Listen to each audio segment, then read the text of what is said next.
जी नमस्कार। जी नमस्कार। क्या नाम है जी आपका? हमारा नाम जानवी प्रदीप वालस्कर।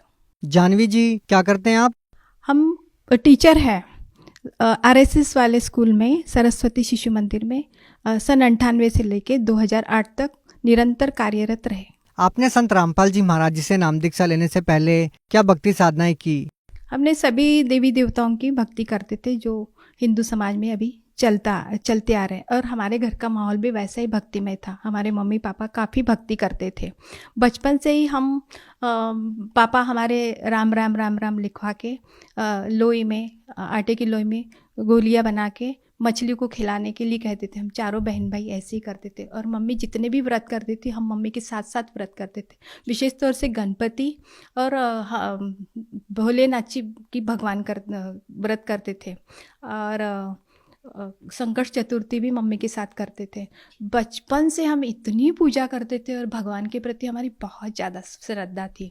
पर जैसे ही विवाह हो गया हमारा, विवाह के बाद हमने गायत्री परिवार में आ गए, क्योंकि पड़ोसन हमारी गायत्री परिवार की थी। और उस विवाह के बाद तो हम काफ़ी परेशान रहने लगे कि आर्थिक भी और मानसिक भी, घर में भी बड़ी अशांति थी। तो वो बोली कि तुम गायत्री का मंत्र जाप करती रहो, इससे आपको बहुत लाभ होगा, आपके सारे दुख दूर हो जाएंगे। तो हम उसके साथ गए और नाम दीक्षा ले ली गायत्री की। और तब से हम गायत्री की इतनी तन मन धन से व्रत करते थे, पूजा करते थे, नवरात्रि के व्रत करते थे। हर साल शांति कुंज में जाते थे। शांति कुंज में हवन यज्ञ का ट्रेनिंग देते थे। वो 9 दिन का सत्र करके आते थे हम, और ट्रेनिंग लेने के बाद यहाँ पे घर पे आते थे। घर पे स्कूल से आने के बाद जहाँ से भी आता है फ़ोन या बुलावा आता है कि यहाँ हवन होना है, या विवाह संस्कार होना है, या जन्मदिन संस्कार है, तो हम माँ बेटी चले जाते थे झोला उठा के। बेटी की डफली उठा लेती थी, वो भजन पूजन करती थी, और 3 घंटे लगते थे हवन यज्ञ में। हम पूरा करते थे, ना भूख ना प्यास, कुछ भी नहीं, इतना हम समर्पित थे। फिर भी दुखों का, संकट का कोई निवारण ही नहीं होता था। एक संकट गया कि दूसरा आता था, दूसरा गया कि तीसरा आता था। हम इतने थक गए थे, इतने थक गए थे, इतने रोते थे, हे गायत्री माता, ये कब संकट निवारण होंगे, और कितने देना है तो इकट्ठा दे दो, पर ये ख़त्म हो जाए। जब भी हम शांति कुंज जाते थे, शांति कुंज से शैल दीदी से चरण स्पर्श करते थे, तब हम यही कहते थे कि दीदी हमारे बहुत संकट है, हम बहुत कष्ट में हैं, कब कष्ट समाप्त होंगे। तो कहते थे कि ये प्रारब्ध है, ये तो भोगना ही पड़ेगा। बहन जी, हमें आप एक बात बताइए, आपने गायत्री परिवार में रह के कितने साल तक साधनाएं की? 26 साल हमने भक्ति साधना की है। लेकिन गायत्री परिवार में जिस तरह के यज्ञ हवन करवाए जाते हैं और जो आप गायत्री मंत्र का जाप करते थे, इन सब चीजों का खंडन तो संत रामपाल जी महाराज जी बहुत पहले से करते आए हैं। आपका इस बारे में क्या कहना है? वो करते आए हैं, तो ये आज हमें समझ में आ गया कि वो गलत साधना थी, क्योंकि हमें कोई लाभ ही नहीं हुआ, और हम इतने निराश हो चुके थे। इवन इतना हम ये बता रहे कि हम नास्तिकता की ओर जा रहे थे। जब हमने तत्वदर्शी संत को ढूंढने लगे, फिर हमने क्या किया कि श्री राम शर्मा आचार्य जी की लिखी छोटी छोटी पुस्तक थी, तो पहले हमें ब्रह्मा की पुस्तक मिली। ब्रह्मा की पुस्तक हमने पढ़ी कि यही भगवान हो सकते, पूर्ण ब्रह्मा। तो पुस्तक पढ़ी तो उसने पुस्तक में लिखा था कि वो अपने बेटी पे ही बुरी नज़र डालता है और उसका शील हरण करता है। हमने कहा नहीं, ये भगवान नहीं हो सकता है। उसके बाद हमने कहा ज़रूर अल्लाह होगा। तो फिर अल्लाह अल्लाह अल्लाह तो एक ही है, हमें लगा अल्लाह ही होगा। फिर हम मजार मस्जिद जाने लगे, फिर वहाँ अपना दुखड़ा रोने लगे और प्रार्थना करने लगे। पर जब बकरी ईद आती तो सब लोग बकरा काट के, गौमांस काट के अपनी ईद मना रहे। हमने कहा अल्लाह ऐसा नहीं हो सकता है, जिसने बनाया सारे जीव जंतुओं को, उसको काट के उसका मांस खाने के लिए कभी नहीं कहेगा। तो फिर अल्लाह, हमने कहा अल्लाह नहीं हो सकता। फिर हमारे साथ जो एक टीचर थी, वह टीचर ईसाई थी, बड़ा अच्छा व्यवहार था, उनसे ज्ञान चर्चा चलती थी। हमने कहा जरूर यीशु ही होंगे। फिर हमने उनके साथ भी चर्च गए 2-3 बार। फिर उन्होंने हमें एक छोटी सी बाइबल दी, ये पढ़ो। तो हमने वो बाइबल पढ़ी बड़ी श्रद्धापूर्वक। पर जब यीशु को यहूदी लोग मारते हैं बुरी तरह के, और क्रॉस पे लटका देते हैं और कील ठोक देते हैं, तब यीशु कहते हैं कि हे भगवान, हे गॉड, हे ईश्वर, इन अज्ञानियों को माफ़ कर दो। तब हमें लगा नहीं, यीशु भी पूर्ण गॉड नहीं है, उनके ऊपर भी कोई पूर्ण परमात्मा है। इस प्रकार हम परमात्मा को ढूंढ रहे थे, और फिर हम नास्तिक बन गए। जानवी जी, आपने अपना पूरा जीवन भगवान की खोज में बिता दिया, जिसमें आपने चारों धर्म में से किसी को नहीं छोड़ा। प्रत्येक धर्म के ग्रंथों को पढ़ते हुए आपने भगवान प्राप्ति की खोज जारी रखी।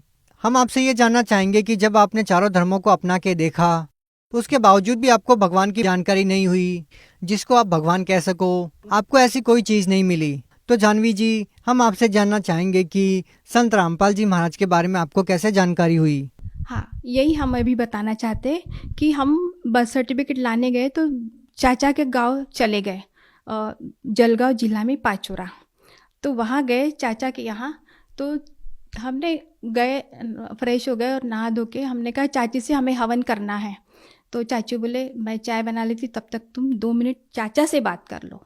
चाचा से बात की तो चाचा बोले तुम्हारे पास टाइम हो तो मैं थोड़ी बात बता दूं। हमने कहा बता दीजिए, आधे घंटे में, क्योंकि हमें तुरंत निकलना था। तो चाचा ने हमें बताया कि देखो हमारे साथ बहुत धोखा हो गया है। हमने कहा कैसा धोखा?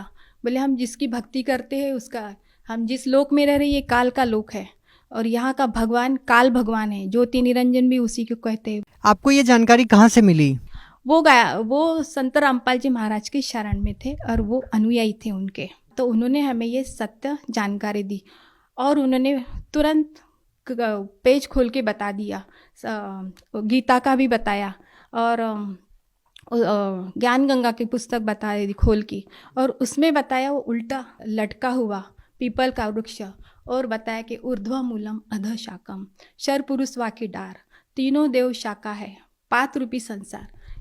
जानवी जी, हम आपसे जानना चाहेंगे कि आपने अपने जीवन में एक शिक्षक के रूप में काम किया है, आपने गीता जी को भी पढ़ा है। तो गीता जी अध्याय 15 के श्लोक 1 के उल्टे लटके हुए संसार रूपी वृक्ष की जो आप बात कर रहे हो, तो क्या ये जानकारी आपको पहले कभी नहीं मिली? तत्वदर्शी संत पूर्ण परमात्मा एक ही होता है विश्व में, और वो संत रामपाल जी महाराज है, ये हमारे चाचा ने हमें समझा के बताया। वो उल्टा वृक्ष पीपल का संसार रूपी वृक्ष जो समझाएगा वो तत्वदर्शी संत, तो वो वहीं से हमें मिला।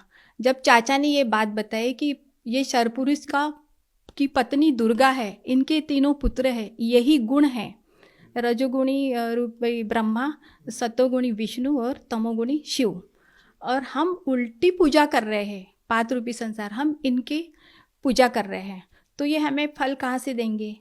अपने को राइट पूजा करनी है, उन्होंने पेज राइट कर दिया। जड़ की पूजा करनी है, भक्ति रूपी जल हमें जड़ में डालना है, पूर्ण परमात्मा कबीर है, उन्होंने बताया और हम ध्यान से सुन रहे। जब हम भक्ति रूपी जल जड़ में डालेंगे तो ये पूरा पेड़ हरा भरा होगा, फलों फूलों से लद जाएगा और छाया भी मिलेगी अपने को और मोक्ष भी मिलेगा। तो उन्होंने इतना बताया। हमने कहा चाचा अब हमें देर हो रही है, आप हमें ये पुस्तक दे दीजिए। उन्होंने पुस्तक दे दी, हमने पुस्तक ली और बस में बैठ के आगे के सफ़र में निकल गए। हमने अपना पूरा काम कर लिया और बस में बैठे बैठे हमने सृष्टि रचना पूरी पढ़ ली। सृष्टि रचना पढ़ते ही हमारे होश उड़ गए। हमने कहा हे परमात्मा आप यहाँ मिले, हम इतने ऐसे हो गए बिल्कुल गदगद। तो चाचा से हमने कहा कि हमें दीक्षा लेना है, तो फिर चाचा ने हमें फ़ोन नंबर वगैरह करके बात करके नामदान केंद्र का आता पता बता दिया। वैसे ही हम पुणे में आए और हमने 28 जनवरी को 2017 में नाम दीक्षा ले ली। आपने संत रामपाल जी महाराज से वेदों का ज्ञान प्राप्त किया, तो हम आपसे जानना चाहते हैं कि संत रामपाल जी महाराज से जुड़ने के बाद आपको कोई सांसारिक या आर्थिक लाभ भी मिला? जी, हमें बहुत लाभ मिला। सबसे बड़ा लाभ तो आध्यात्मिक लाभ मिला है। एक सच्चा गुरु मिला, पूर्ण परमात्मा कौन है जिसकी खोज में हम लगे थे वो प्राप्त हुआ, और हमें मोक्ष भी प्राप्त होगा। और मोक्ष प्राप्त होने के बाद हमें जाना कहाँ है ये भी पता चल गया कि हमें अपने निज धाम जाना है और वहीं से हम आए हैं। ये हमें लाभ बहुत बड़ा मिल गया। और हमें ये लाभ मिला है कि हमारे हस्बैंड को अस्थमा था 20 साल से, आज उनका अस्थमा पूर्णतः 80% सही हो गया है। नहीं तो वो पूरी रात बारिश और सर्दियों में सोते नहीं थे, बैठे बैठे बिताते थे, और डॉक्टर ने भी बोल दिया था और वो भी मान गए थे कि ये अभी बचने वाले नहीं हैं। जैसे संत रामपाल जी महाराज से दीक्षा ले ली, उनका स्वास्थ्य एकदम सही हो गया है। क्या संत रामपाल जी महाराज ने उनके अस्थमा को ठीक करने के लिए कोई दवाई या जड़ी बूटी दी? नहीं, कोई दवाई नहीं दी, उन्होंने सद्भक्ति दी। वो मंत्र में ही पावर है। सतनाम का मंत्र श्वास से ही है, उनकी श्वास की बीमारी है श्वास के मंत्र से ही उनकी बीमारी ठीक हो गई है। और हमें अनेकों लाभ मिले हैं, पर अभी हम बता रहे हैं कि मैं, मेरी बहन और मेरे पति और उनकी बेटी, हम चारों लोग हरियाणा में गए तो वहाँ बहुत तेज़ से बारिश आई और इनका अस्थमा बढ़ गया। तुरंत इनका अस्थमा बढ़ गया तो हमने कहा है संत रामपाल जी महाराज आपकी शरण में है, आप ही संभालो हमें। और तो उतने में एक ऑटो वाला आया। ऑटो वाले से कहा हमने कि आप रुको थोड़ा, मैं और बहन की बेटी को जाना था दिल्ली, फ्लाइट से जाना था। तो उतने में परमात्मा से कहा कि संत रामपाल जी महाराज आप ही मेरे भगवान हो, आप सारी व्यवस्था कर दीजिए। उतने में एक सफ़ेद कार आती है और वो रुकती है बारिश में ही, कहती बहन जी आप लोगों को कहाँ जाना है? तो हमने कहा हम लोगों को तो रोहतक जाना है और इसको हवाई अड्डे जाना है। तो बोले हम लोग वहीं जा रहे हैं और संत रामपाल जी महाराज के हम शिष्य हैं, आप भेज दीजिए। तभी हमने कहा है संत रामपाल जी महाराज ने इतना चमत्कार कर दिया कि उसकी व्यवस्था हो गई। वो ऑटो वाला हमें ले गया।